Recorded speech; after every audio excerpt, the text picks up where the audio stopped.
요즘 저는 요한계시록을 묵상하는 중에 예전에 있었던 결코 저에게 있어서 잊지 못할 사건 하나가 떠오르게 되었습니다. 무슨 일이었나 하면 때는 송도 소리교회 막 개척하기 전이었던 것 같아요. 제가 존경하는 한 멘토 목사님께서 어느 날 조용히 저를 부르셨습니다.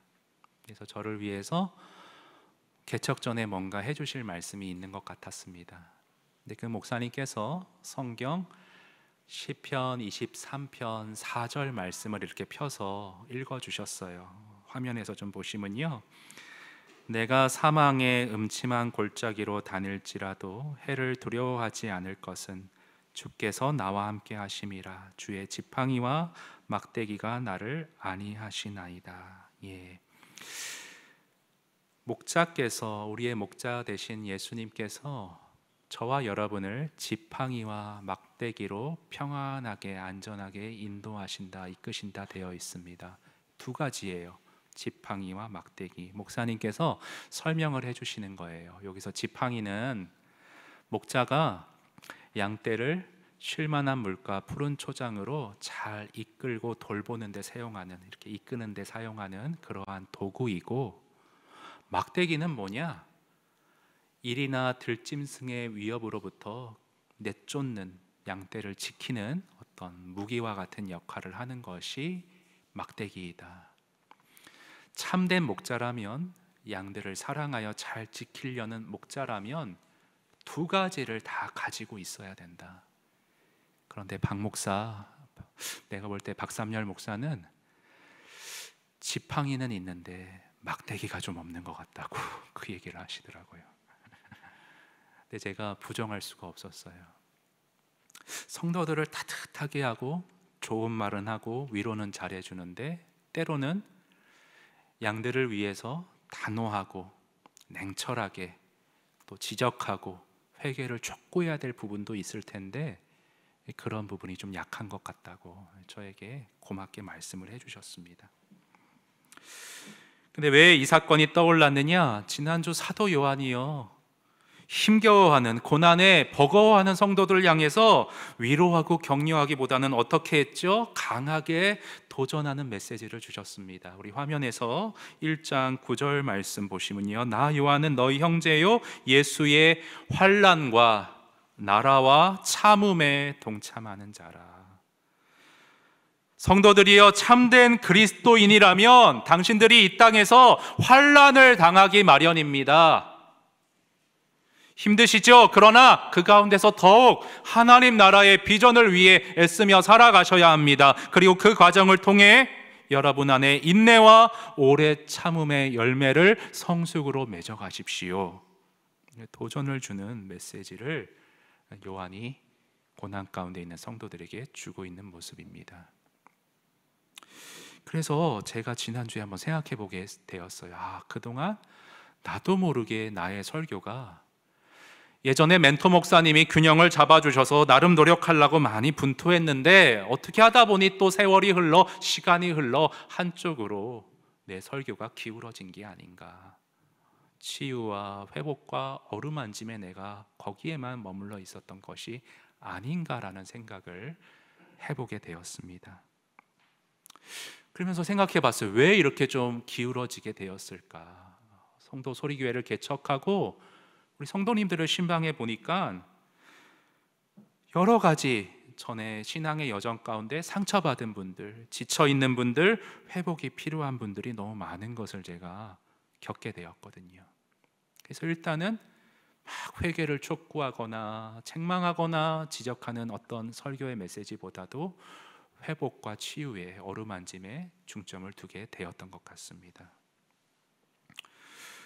그럼 한 성도님의 예를 들면, 어떤 교회에서 그렇게 예배를 주로 드렸다는 거예요. 이렇게 설교를 시작하시면 목사님이 앞에 5분은 성경 말씀 딱 전하시고 나머지 40분은 계속 혼내셨대요.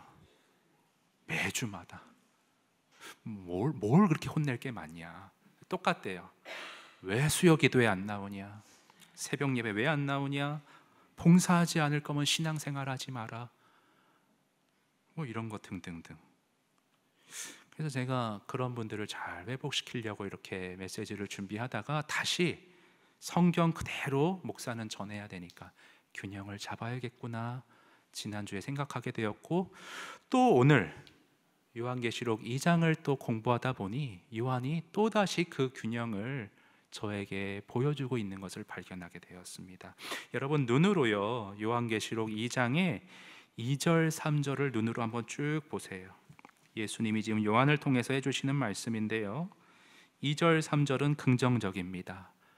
거짓과 이단을 분별하고 참 믿음을 지킨 인내를 성도들을 칭찬하고 격려하는 흐름이 있어요.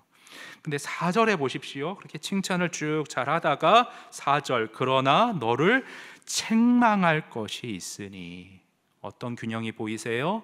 칭찬과 책망의 조화와 균형이 오늘 본문에 녹아져 있습니다. 근데 여러분, 1차적으로 누구를 향해 이 균형을 요구하고 있는가? 여러분 1절 맨 앞에를 보십시오. 에베소 교회 누구에게 먼저 편지하고 있죠? 사자에게. 누구에게 먼저 이 균형을 요구하느냐? 사자에게. 사자가 뭡니까? 제가 지난 시간에 조금 살짝 언급을 드렸는데, 저는 사자는 교회의 지도자, 목회자라고 해석을 합니다. 여러분, 제가 쭉 설교를 전개하기 전에 여기서 조금 복잡한 얘기를 드릴 거예요. 해석에 관한 얘기를 드릴 거예요. 제가 이거를 넣었다 뺐다 2번을 했는데, 우리 성도님들이 그래도 스스로 성경을 해석하는 눈을 키워드리는 게 또한 필요하겠구나 싶어서 요 단락을 좀 설교문을 넣습니다. 조금 복잡할 수 있지만 잠깐만 집중해 주십시오. 여러분, 사자는요, 헬라어로 엥겔로스, 영어로 엔젤, 즉 천사입니다. 근데 저명한 성경 신학자들이 요한계시록의 이 엥겔로스 천사는 요한계시록 다른 부분에 쓰여진 용례를 보면 천상의 존재, 어떤 신적인 존재로 표현되고 있으니 여기서도 7교회의 말 그대로 천사라고 해석을 해야 된다라고 주장을 합니다. 그러나 저는 용례가 아무리 그렇다 하더라도 근전 문맥이 더 중요하다고 봐요. 다른 학자는 또 뭐라 말하냐면, 여기서 에베소 교회의 사자는, 여러분, 천사라는 것은 천사의 역할이 뭐예요?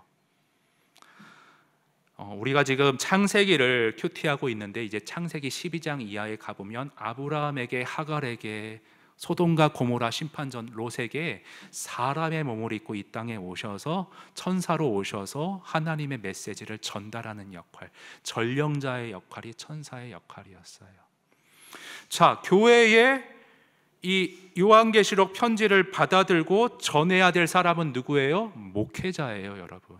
그래서 저는 에베소 교회의 목회자에게 요한이 먼저 편지를 했고, 그 편지를 받아든 목회자들이 대표로 예배당에서 성도들 향해 이것을 낭독했을 것이라, 그렇게 저는 자연스럽게 해석이 하는 것이 문맥상 맞다라고 생각을 합니다. 복잡한 얘기 지나갔고요. 예수님은 지금 에베소 교회를 담당하는 목회자, 지도하는 목회자, 그리고 그 목회자를 통해 전달된 성도들에게 2가지 메시지를 주고 계신 거예요. 뭐예요? 격려의 메시지, 또 하나는 책망의 메시지를 오늘 주고 계신 것입니다. 그러면 먼저 격려의, 칭찬의 메시지부터 살펴보겠습니다. 2절 3절을 보시면 제가 읽으면서 좀 풀이해 드리겠습니다. 내가 에베소 교회 너희의 행위와 수고와 내 인내를 알고, 인정한다는 거예요. 근데 어떤 선한 수고와 행위였냐? 구체적으로 다음에 나오죠. 악한 자들을 용납하지 아니한 것. 악한 자는 어떤 자들일까?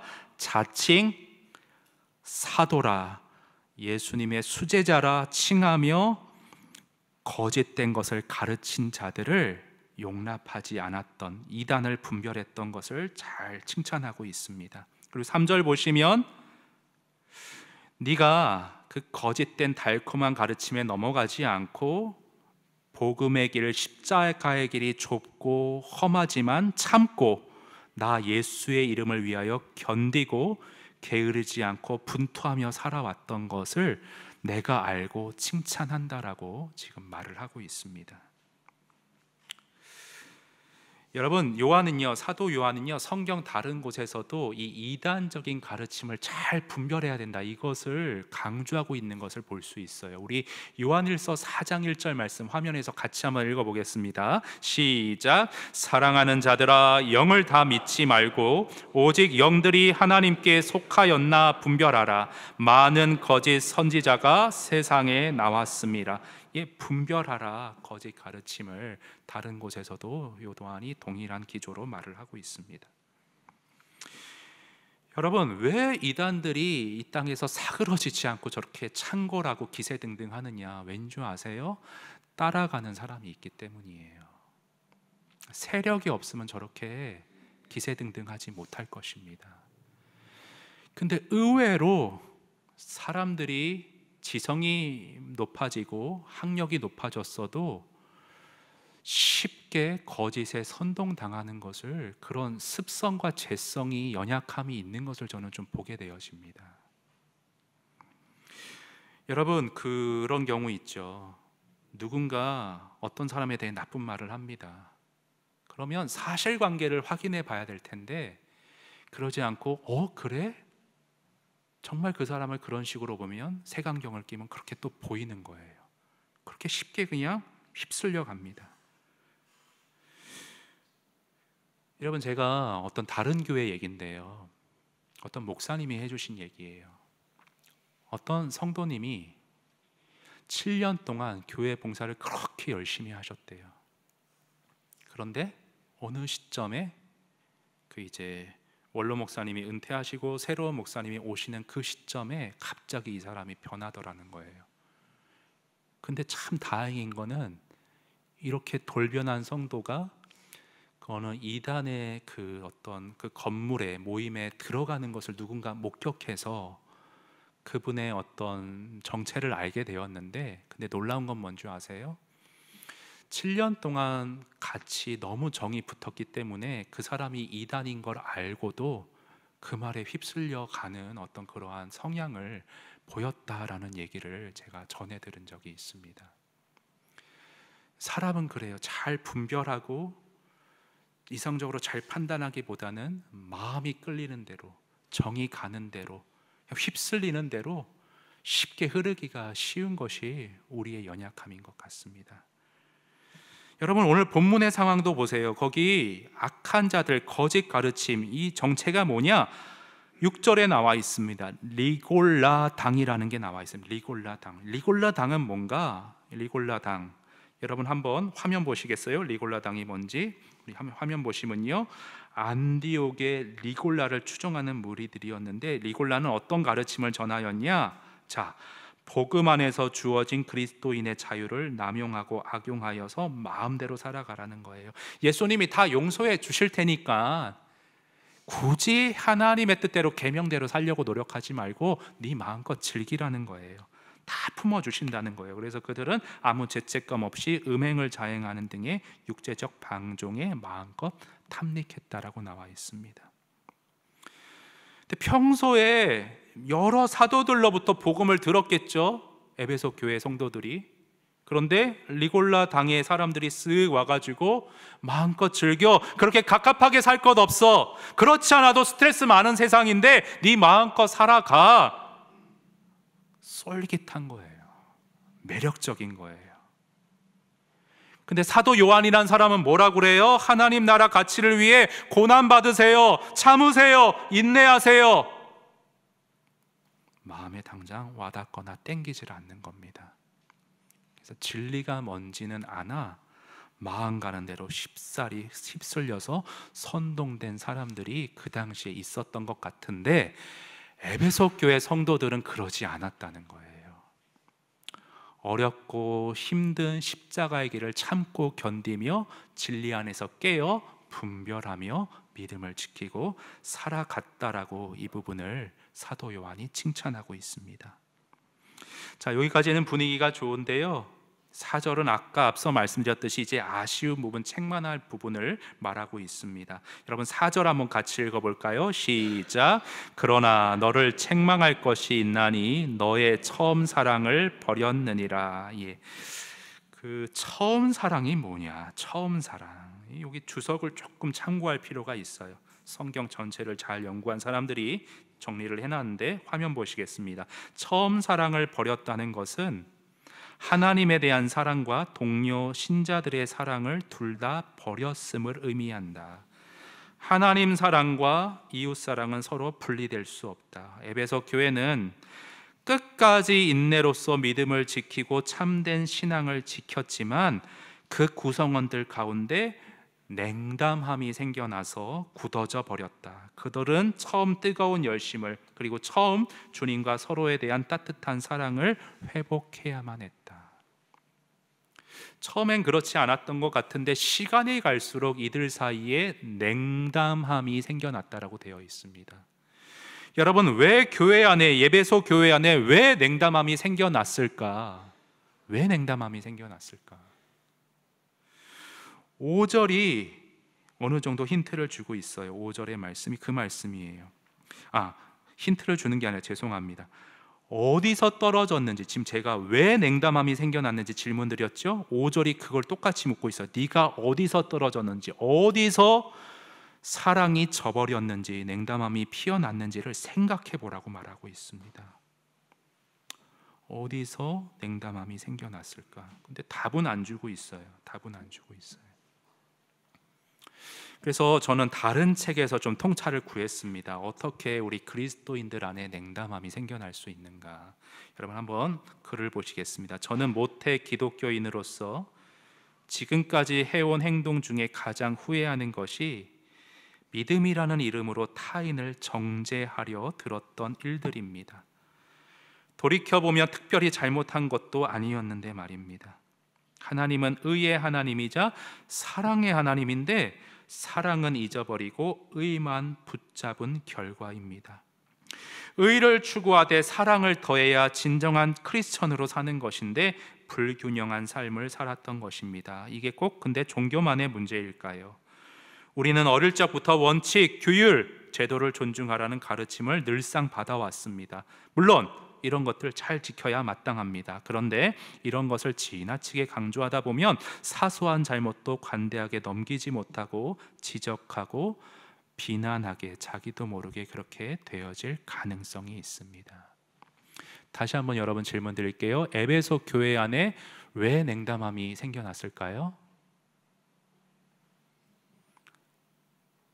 대충 아는데 말을 또 하자니 누군가 먼저 하겠지. 이단과 거짓을 분별하고 경계하고 바른 신앙 지킨 것까지는 좋았어요, 여러분. 그런데 경계의 칼날을 너무 갈고 세우다 보니 다른 사람들을 따뜻하고 푸근하게 대하기보다는 날카롭게 예민하게 나만 옳다는 식으로 다른 이들을 정죄하고 비난하고 그렇게 냉담하게 대하는 것이 자기도 모르게 습관으로 굳어지게 되었던 것입니다. 여러분, 사람이 전통교회 안에 이런 경우들이 종종 있어요. 여러분, 우리 장로교는요, 소위 말해 그 개혁주의, 칼빈주의 신앙을 가지고 있습니다. 고수하고 있습니다. 저도 그렇습니다. 그런데요, 제가 아는 그 개혁주의자라고 하는 분들 중에 너무 냉담함이 살벌한 분들이 있어요. 신학은 맞아요. 옳은 말 해요. 그런데 가까이 하기가 좀 꺼려져요. 자신이 바이블이거든요. 난 이건 다 틀렸대.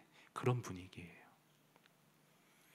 근데 제가 어느 신대원 후배에게 참 감명 깊은 말을 들은 적이 있는데, 침례교는 그 스펙트럼이 참 신학이 넓은데 저나 그 후배는 좀 칼빈주의 쪽으로 책을 읽고 공부하고 있었어요. 제가 어느 날 물었습니다. 너는 왜 개혁주의 신학이 좋으니?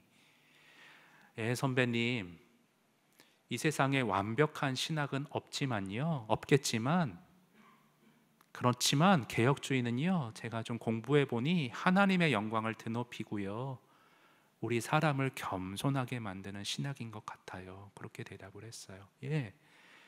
정말 칼빈주의라고 한다면 겸손해야 돼요.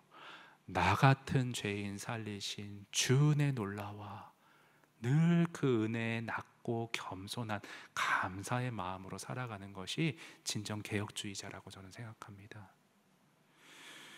그런데 내 신앙만 옳고 다른 건 다 틀렸고 나만 잘났고 계속 그렇게 고개가 빳빳해지고 교만해가지고 정말 어떤 그런 유순함, 부드러움, 따뜻함, 예수 그리스도의 성품이 느껴지지 않는 경우들이 안타깝게 종종 있습니다.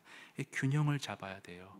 아무 신학이나 다 그냥 이런 게 다 뭐 좋으면 좋은 거지 그렇게 하라는 말 아니에요. 성경을 따라가야죠. 분별해야죠. 지켜야죠. 진리를 고수해야죠. 그렇지만 사랑의 큰 중심을 잃지 않도록 동시에 노력을 해야 됩니다, 여러분.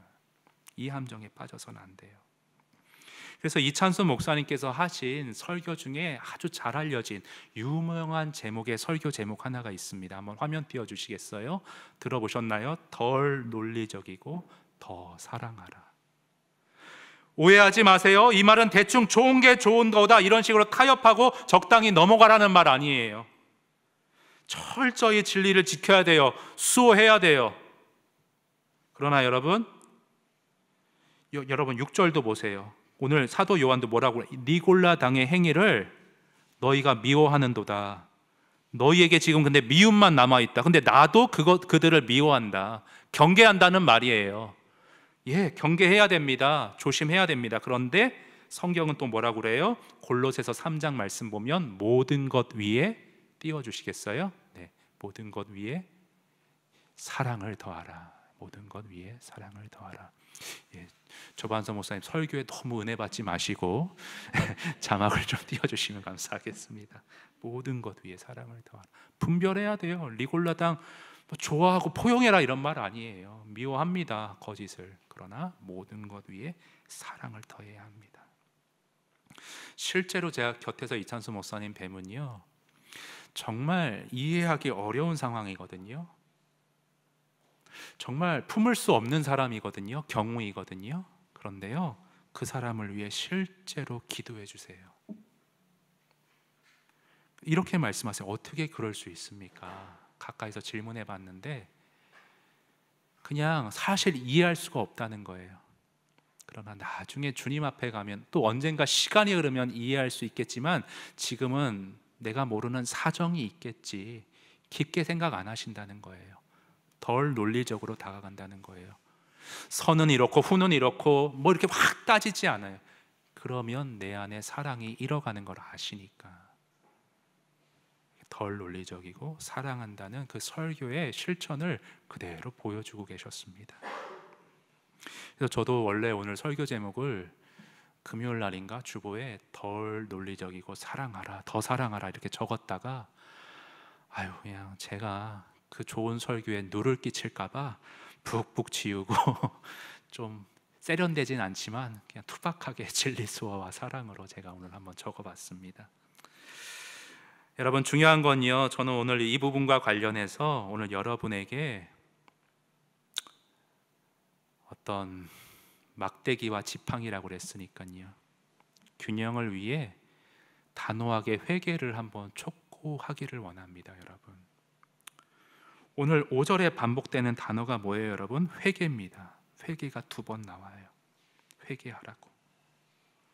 그리고 5절 뒷부분 보세요. 회개하지 아니하면 내가 내게 가서 내 촛대를 그 자리에 옮기리라. 무슨 말이에요? 사랑을 잃어버린 근촛대, 곧 사랑을 잃어버린 교회는 하나님 나라의 비전을 위해 쓰일 수가 없다는 겁니다. 내 직장, 내 가정, 내가 속한 곳에서 사랑을 잃어버린 냉담한 그리스도인들은 하나님이 원하시는 아무런 비전도 역할도 꽃피울 수가 없다는 말이에요. 그래서 저는 오늘 여러분에게 사랑의 회복을 촉구하며 냉담한 마음으로 나도 모르게 흐른 부분이 있다면 그 부분을 놓고 성령 안에서 회개할 것을 촉구드리고 싶습니다. 여러분 나는 지금 어떤 상황인지 오늘 이 예배 시간에 돌아보시기 바랍니다. 근데 문제는 뭐예요? 사람은요 되게 자기 자신을 잘 못 봅니다. 자기를 객관화해서 보는 사람이 의외로 드뭅니다. 여러분 다른 사람에 대해서는 기가 막히게 판단해요. 정죄해요. 근데 나에게는 그렇지 못합니다. 예수님의 유명한 말씀이 있죠. 마태복음 말씀, 어찌하여 형제의 눈 속에 있는 티는 보고 내 눈 속에 있는 들보는 깨닫지 못하느냐. 이것이 인간의 습성이자 죄성입니다. 관련해서 글 하나 볼까요? 살아가면서 자신을 제대로 모르는 것보다 위험한 것은 없다. 담담하게 자신의 그러한 돌이킬 부분을 받아들이라는 거예요. 그러면 어두운 면도 그렇게 받아들이면 그제서야 밝은 면으로 바꿀 수 있다라고 권면합니다. 신앙적으로요, 어떻게 나의 어두운 면을, 냉담한 면을 밝게 사랑으로 회복할 수 있을까? 한 가지입니다, 여러분. 회개함으로, 회복의 은혜를 덧입음으로 우리는 처음 사랑을 회복할 수 있을 줄로 믿습니다. 여러분, 그게 오늘 7절 뒷부분에 나와 있어요. 보시면요, 이기는 그에게는 내가 하나님 낙원에 있는 생명나무의 열매를 주어 먹게 하리라. 왜 갑자기 생명나무가 언급되는가? 여러분, 생명나무 성경에서 어디에 처음 나와요? 창세기 2장에 처음 나와요. 이 생명나무는 뭘 상징하느냐? 영생을 상징합니다, 여러분. 근데 신약 성경으로 넘어오면요, 이 생명나무는 십자가와 연계된 것으로 성경의 저자들이 그렇게 이해하고 쓰고 있다고 그렇게 학자들이 말을 하고 있습니다. 이 부분 잠깐 볼까요? 신약 성경에서 나무는 매우 빈번하게 십자가나 생명나무를 가리키고 이 두 이미지는 당연히 서로 연계되어 있다. 다시 말하면 생명을 일으키고 하나님 낙원을 상속받는 걸 가능케 만드는 것은 그리스도의 십자가이다. 아멘이십니까, 여러분? 내가 사랑을 회복할 수 없고 내가 처음 사랑을 지키며 처음 사랑을 그대로 내 주변에 흘러 보낼 수 없습니다. 오직 그리스도의 십자가의 은혜만이 냉담함으로 균형 잃게 한쪽으로 치우치기 쉬운 나를 바로 잡아 줄 수가 있습니다, 여러분. 근데요, 한 가지 더요. 이 십자가의 은혜를 붙들므로 나를 온전히 회복시키는, 처음 사랑을 회복시키는 것, 그 주체는 누구냐? 수단은 그리스도의 십자가인데 주체는 뭐냐? 성령 하나님이라는 걸 오늘 또 강조드리고 싶습니다. 여러분, 7절 앞부분 보세요. 귀 있는 자는 성령이 교회들에게 하시는 말씀을 들을지어다. 아니, 지금 예수님이 환상을 보여주시고 예수님이 말씀하시는데 왜 또 성령이 언급되느냐? 마지막으로 주석 보시겠습니다. 귀 있는 자는 성령이 교회들에게 하시는 말씀을 들을지어다. 이 문구는요, 그리스도의 말씀이 바로 성령의 말씀이며 그리스도가 성령을 통해 교회 가운데 거하심을 보여준다는 거예요. 나는 균형 잃고 싶고 나는 한쪽으로 치우치기가 너무 그렇게 사랑이 식기 마련인데 내 안에 성령께서 말씀을 통해 나를 깨우치시고 바로잡아 주신다는 얘기입니다. 근데 제가 요즘 유독 성령을 많이 강조하다 보니까 주중에 저에게 이렇게 말씀하시는 분이 계셨어요. 목사님, 성령님이 말씀하시는 걸 어떻게 들을 수 있어요? 너무 부럽다는 거예요. 이렇게 성령의 음성을 들은 게. 그래서 내가 깜짝 놀랐어요. 제가 예전 설교 때 성령의 이런 소리의 음성으로 제가 듣는 게 아니라 그것은 마음의 깨우침이라는 설교를 한 적이 있는데 그 성도님은 최근에 등록하셔서 그 설교를 못 들었던 거예요. 근데 저는 옛날에 설교했기 때문에 당연히 그렇게 이해하겠지, 그렇게 저는 전제를 했던 것 같아요. 그래서 다시 한번 말씀드립니다. 여러분, 성령은요, 직접적인 음성으로 이제는 계시가 완성된 시절에는 그렇게 역사하지 않습니다. 저는 그런 교리를 가지고 있습니다. 요한복음 14장 26절에 이렇게 나와 있어요. 보혜사 곧 아버지께서 내 이름으로 보내실 성령, 그가 너희에게 모든 것을 가르치고 내가 너희에게 말한 모든 것을 생각나게 하리라. 잠깐 띄워주세요. 예수님이 제자들에게 말씀하시는 거예요. 제자들이 이렇게 말했습니다. 평소에 예수님한테 비유를 말씀하시면 그 비유를 풀어 뜻을 가르쳐 주십시오. 예수님이 풀어서 깨닫게 하셨어요. 그런데 이제는 승천하고 제자들 곁에 없게 되었습니다. 제자들이 불안해했습니다. 예수님 말씀하십니다. 내가 가더라도 걱정하지 말아라. 성령을 보내줘서 여전히 이 말씀의 가르침을 깨우치고 가르치고 그대로, 그리고 너희에게 말한 것이 적시에 적절하게 생각나도록 성령이 도우실 것이다. 성경 외에 다른 계시를 주신다는 게 아니에요, 여러분. 말씀의 원리에 기반해서 이 상황에서 적합한 말씀의 원리를 깨닫게 하시고 하나님의 마음을 이해하게 하시고 적절한 말씀이 생각나서 방향을 잡아주신다는 말씀이에요. D.A. 칼슨이라는 유명한 학자는 그래서 이 구절을 이렇게 풀이했습니다. 성령님의 사역은 질적으로 새로운 계시를 제시하는 것이 아니라 예수님이 이미 제시한 계시를 완성하고 채우는 것이다. 여러분, 절대 이 부분을 오해하지 않으셨으면 좋겠어요. 그래서 살아계신 성령님의 가르침을 받아서 내가 균형을 잡아가고 사랑을 붙들고 하나님 나라의 비전을 이루어가기 위한 성령의 역사는, 그 성령의 역사를 내가 체험하려면 여러분 한 가지입니다. 하나님의 말씀에 집중하세요. 찰스 스탠리 목사님 이런 말씀하셨습니다. 성경은 우리로 하여금 하나님이 무엇을 말씀하시는가, 그리고 우리에게 어떻게 말씀하시는가에 친숙하도록 만든다. 또한 성령은 그분의 음성을 듣도록 우리를 훈련시킨다. 진정으로 하나님 아버지의 음성을 듣는 방법을 알기 원한다면 최선의 방법은 뭐냐? 그분의 말씀을 공부하는 것이다. 말씀이 중요합니다. 여러분, 제가 주일날 책별로 이렇게 성경을 빠짐없이 꾸준하게 설교해 나가는 이유가 있어요. 여러분 안에 차곡차곡 말씀을 쌓아드리기 위해서 그래요. 여러분, 성령이 어떻게 역사하시는 줄 아세요? 말씀이 쌓여 있어야 돼요. 열왕기상 18장에 엘리야가 바알 선지자들과 결혼한 장면이 나옵니다. 정말 너희 바알이 참신이면 내가 믿는 하나님이 참신인가 어떻게 알 수 있느냐? 기도해서 불이 떨어지는지를 보자. 근데 엘리야가 기도만 한 거 아니에요. 불이 떨어지기 전에 열왕기상 18장 읽어보시면 제단을 쌓습니다. 나무와 돌을 잘 준비합니다. 전 그거를 어떻게 영적으로 이해할 수 있냐면 성령의 불이 떨어지기 전에 말씀의 땔감을 내 안에 잘 쌓아놔야 된다는 그런 영적인 의미로 로이드 존슨 목사님이 얘기하신 것을 저는 그렇게 동의합니다.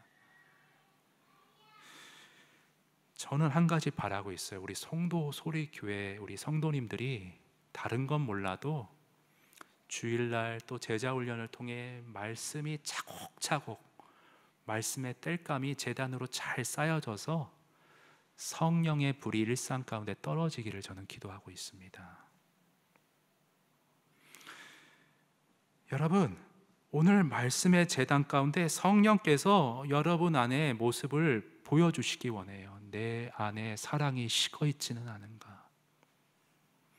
주님 닮은 그 마음과 성품이 오늘 내 삶 가운데 정말 흐르고 있는가? 말씀의 빛 가운데 성령이 보여주실 수 있기를 원합니다. 보여주시는 바대로 오늘 제대로 회개하는 시간 가질 수 있기를 원합니다, 여러분. 그래서 참되게 성령 안에서 회개하는 10년 가운데 십자가의 은혜로 저와 여러분 안에 하나님의 사랑이 회복될 수 있기를, 그래서 여러분의 신앙이 부흥될 수 있기를, 여러분의 삶 가운데 사랑이 흐를 수 있기를, 그래서 핍박받고 박해받는 그 상황이 중요한 것이 아니라, 내 가정의 형편이 중요한 것이 아니라 내 심령이 중요한 것입니다.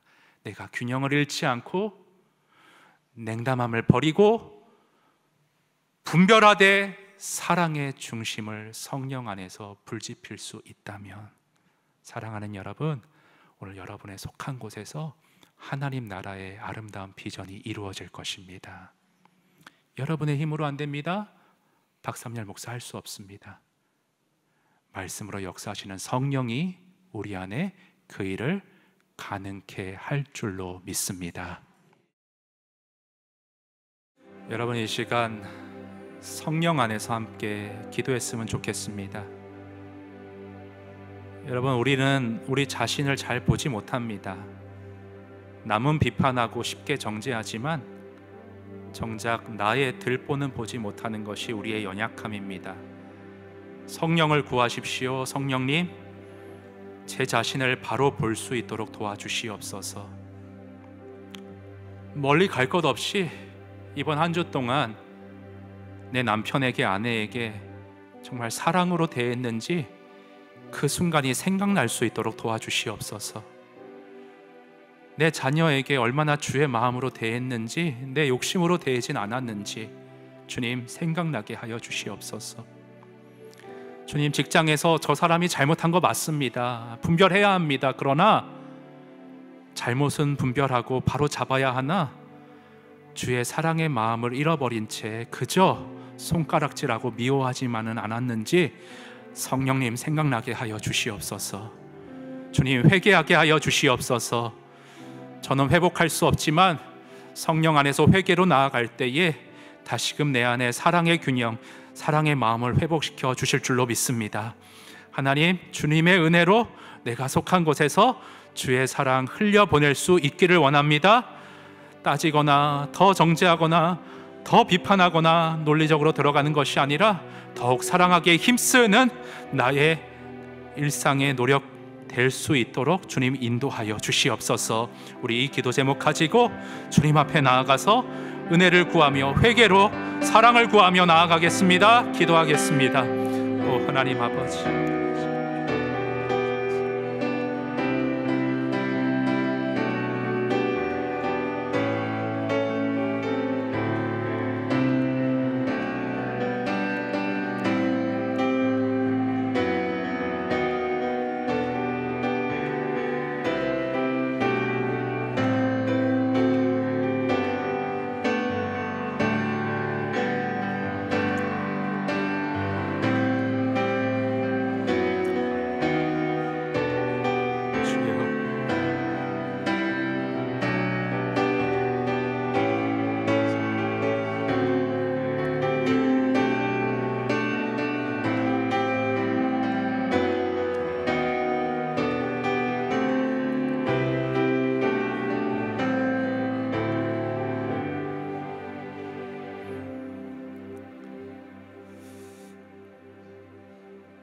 하나님 아버지, 죄인입니다.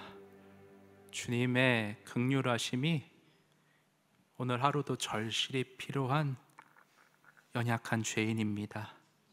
다른 사람이 나에게 서운하게 한 거는 그렇게 마음속에 맴도는데 내가 생각 없이 내뱉은 말 때문에 다른 사람이 상처 입은 거는 생각도 못하고 사는 것이 바로 저입니다. 하나님, 객관적으로 성령의 빛 가운데 나 자신의 모습을 직면하게 하시고 보여주시는 대로 회개하게 하시고, 하나님, 회개 가운데 성령의 십자가에 다시 회복의 은혜를 부어주시어서 다시금 내 안에 주님의 사랑의 균형이 차오를 수 있도록 도와주시옵소서. 물론 분별해야 됩니다. 옳고 그름 가운데 바름을 행해야 합니다. 그러나 냉담해지지 않게 하시고 정죄로 일관되게 않게 하시고 균형으로 잃고 치우치지 않도록 붙잡아 주시어서 하나님, 주님의 진리를 잘 고수하고 붙잡는 가운데에서도 사랑을 잃어버리지 않도록 사랑의 은혜의 강 물줄기가 내 삶 가운데 내가 속한 곳에서 아름답게 흘러갈 수 있도록 주님, 기도하는 심령 가운데 은혜를 부어 주시옵소서. 저들의 가정을 회복시켜 주시옵소서. 저들이 속한 곳에 하나님 나라의 비전이 꽃 피워질 수 있도록 우리로서는 할 수 없으되 성령 하나님 도와 주시옵소서.